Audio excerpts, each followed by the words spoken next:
How many customers do you have approximately? Between 14 and 15 million customers. Between 14 and 15 million. I think you told Senator Britt just a minute ago that a goodly number of those are minors. Is that correct? What I said was I don't have the number of customers. You have the genetic data of a good many minors. Is that correct?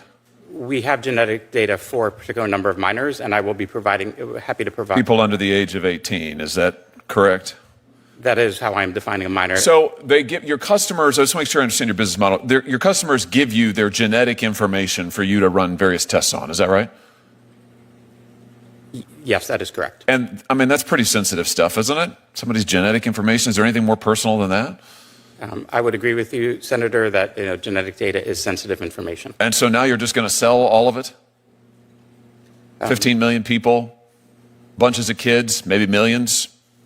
It's just going to be sold in the open market? As Senator, the good news, as I mentioned, is that the two bidders or buyers for the company, one is Regeneron, which is that's the big pharma company? It doesn't make me feel any better. It's a large pharmaceutical company. All right, so you're gonna take 15 million Americans' genetic information and you're gonna sell it to somebody, and your message to us is today, trust us, it'll be fine. Maybe it's a big pharma company.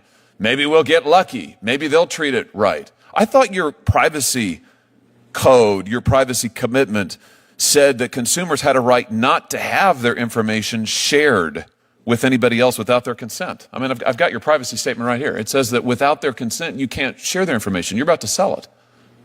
Senator, that consent is, essentially for, not real? Not share for research purposes, and we are not selling it for research purposes.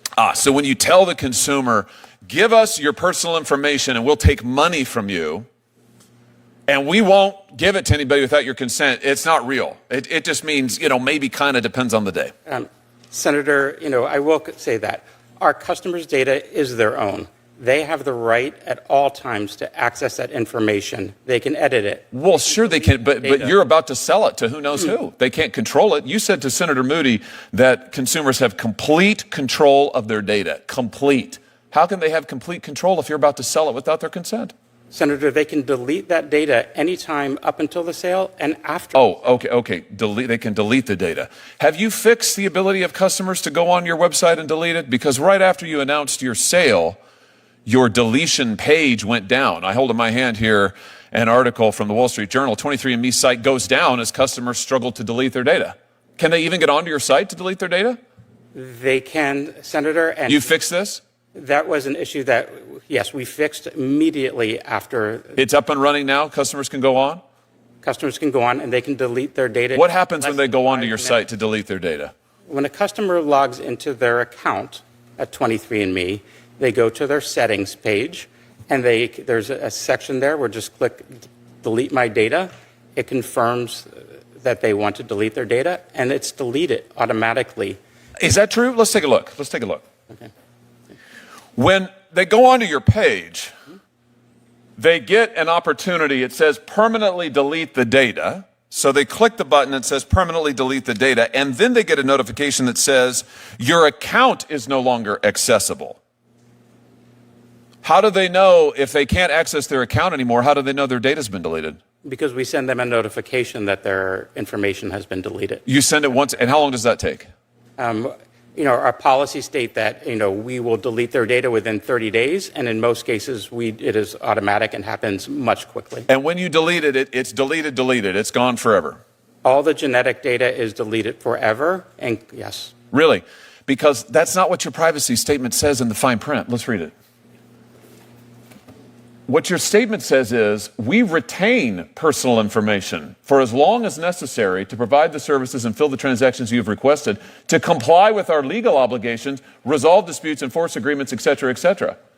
And then it goes on, 23andMe and or our contracted genotyping laboratory will retain your genetic information even if you choose to delete your account. Senator, 23andMe, it does not retain any genetic information regarding the consumer once they delete their account. We do. It says right here that you will retain genetic information, including date of birth and sex, even if you choose to delete your account. This is your privacy policy. I'm just quoting from it. Senator, To the best of my knowledge, we do not maintain any genetic information. It says even if you choose to delete your account, we will retain your genetic information, date of birth and sex, even if you choose to delete your account.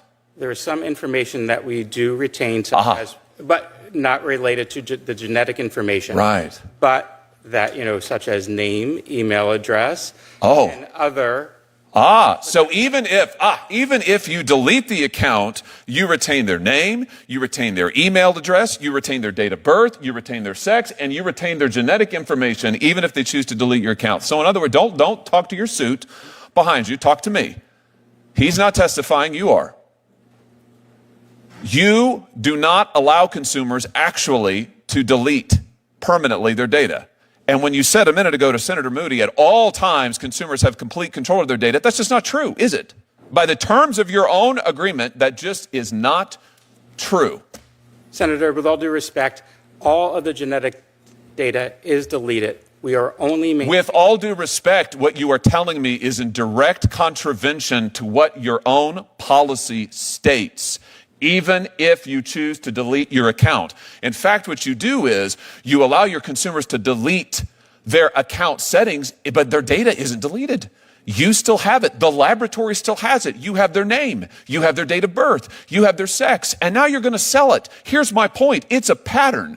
Your consumers actually aren't in control of anything. You are. You control their data. You control their genetic information. Now you're about to sell it. You promise them, we won't ever sell it without your consent, but you're doing it. You promise them we'll allow you to delete it, but you don't. In fact, you've lied to them. Have you not?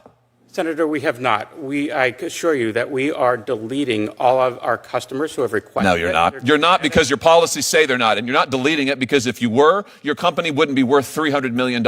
No, don't read from what your guy behind you is shoveling talking points to you now. I don't want your talking points. I've read your policies.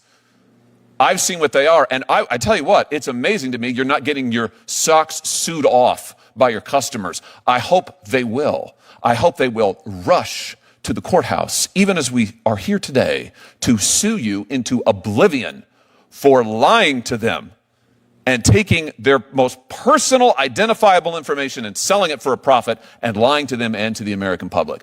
Quite frankly, Mr. Selsavage, what you're doing here has all kinds of implications, national security implications, all of it. But nothing is worse than taking the personal, identifiable information of American consumers and keeping it and lying to them about it while you make a huge profit off of it. It's unbelievable to me. It's absolutely unbelievable.